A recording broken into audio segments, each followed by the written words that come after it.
Bienvenidos a este espacio de San Romero de las Américas en una nueva homilía del 16 de abril, la Iglesia Inspiración Cristiana.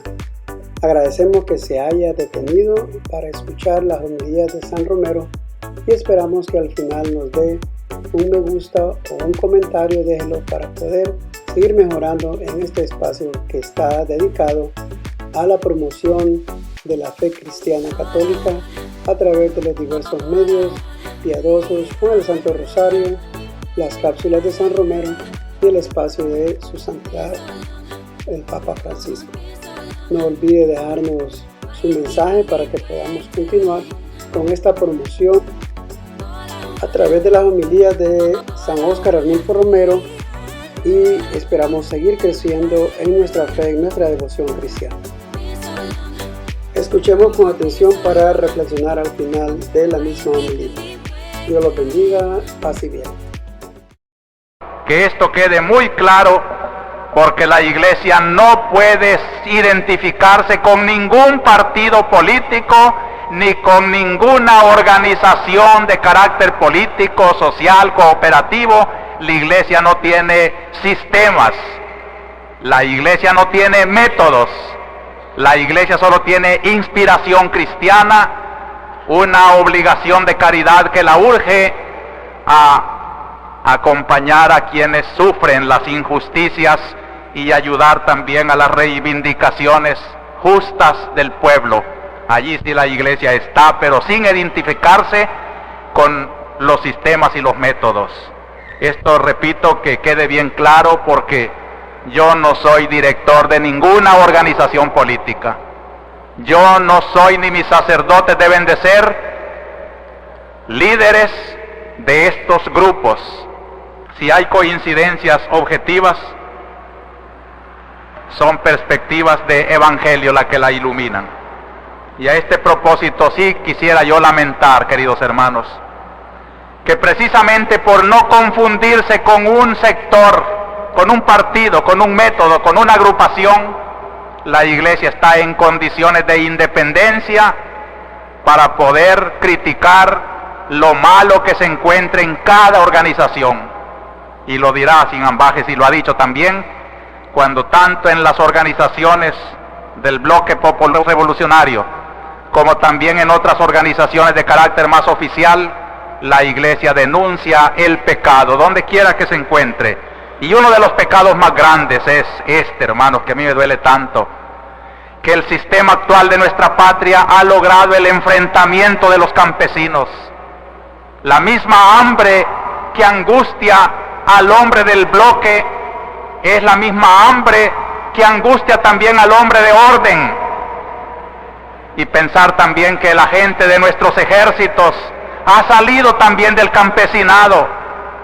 Y cuando miro policías cuidando a campesinos, campesinos cuidando a campesinos, orden enfrentándose con el bloque, digo yo que satánico tiene que ser este sistema que ha logrado aprovechar el hambre de los hombres, ganarse el pan, aunque sea persiguiendo, enemistándose, dividiéndose, cuando pertenecen a la misma pobreza.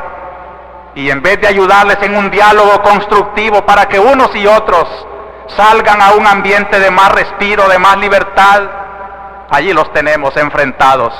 Los unos aprovechando las gangas que tienen por pertenecer a algo oficial, y los otros, como marginados, luchando por meterse del margen también a una justa reivindicación. Por eso digo y repito que no son las represiones ni las violencias las que van a arreglar esta situación. Es necesario que una sana, auténtica democracia abra los canales del diálogo para escuchar qué angustia tiene el pueblo, el campo, y se le den leyes y se le den organizaciones donde de veras se respire un ambiente de justicia y de paz.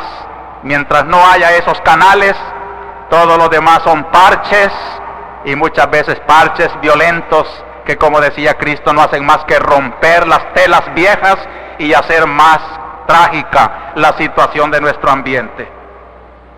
Por eso también, queridos hermanos, en esta hora del ambiente de nuestra homilía, Yo me alegro con esos gestos de solidaridad que han abundado a la luz de la iglesia, cuando he recibido no solamente los donativos materiales, que han sido abundantes, gracias a Dios, y la comisión tanto de investigación como de ayuda han tenido ese apoyo de nuestras queridas comunidades y también de todos los hombres de buena voluntad.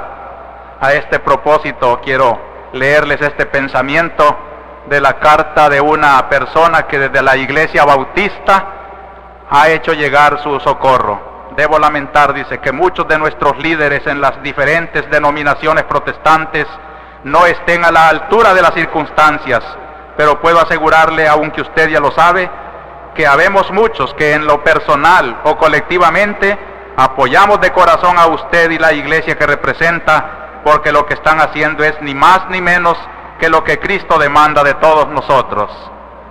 Así también me dio mucho gusto de la diócesis de Santa Ana llegar un donativo y dice, este dinerito lo considero de oro, dice un párroco que lo manda.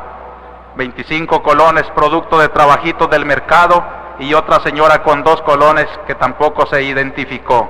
Me encargaron que lo saludara. Pienso que esto es un símbolo del corazón de oro de los santanecos manifestado en esta forma. Y así muchas comunidades parroquiales como San Marcos y otras escuelas, colegios, que de veras les agradezco su corazón de oro cuando la necesidad los llama.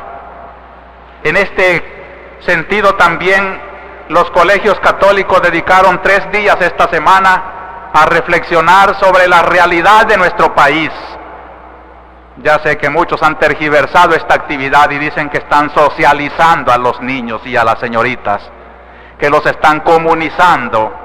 Nada de eso, hermanos. Es la voz del Evangelio que quiere iluminar la educación cristiana de esta juventud para que no viva de espaldas a los problemas, sino que los enfrente y sepa dar su juicio. Esto no es socializar. A una directora de colegio le preguntaron si estaba de acuerdo con el arzobispo y su línea, y tuvo que firmar que sí.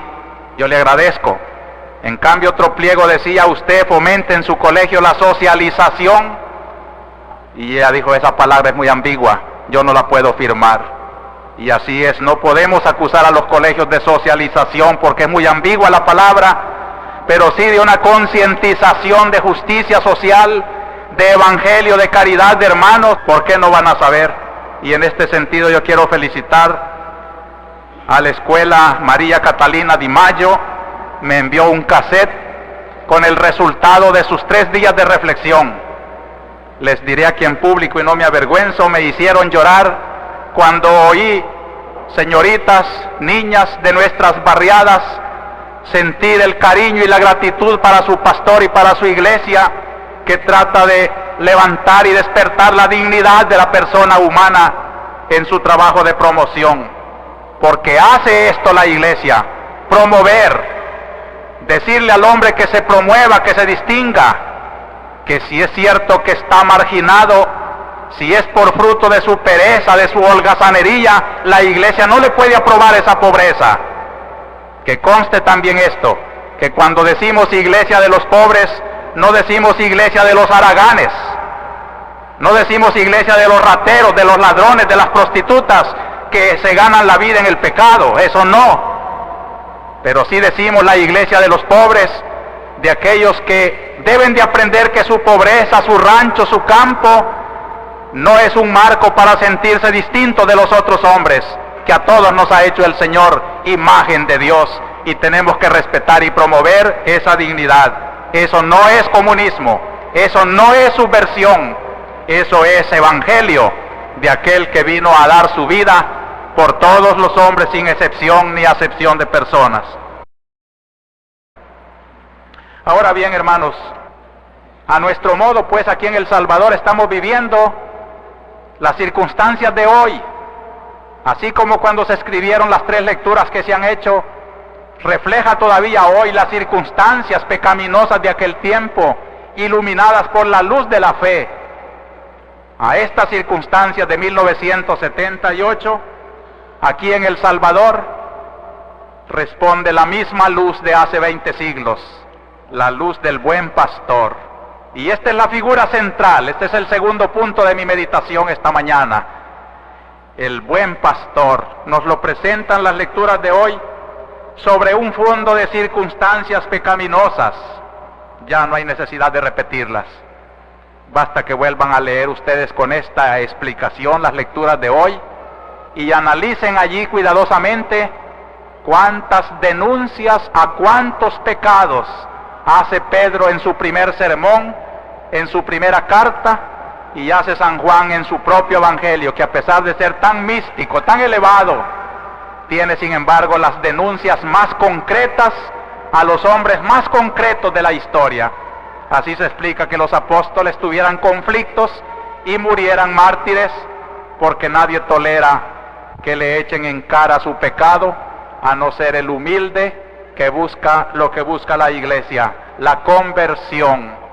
Y con este sentido de conversión, la figura de Cristo, el buen pastor, o la puerta por donde se entra legítimamente al rebaño, es toda una lección, toda una inspiración.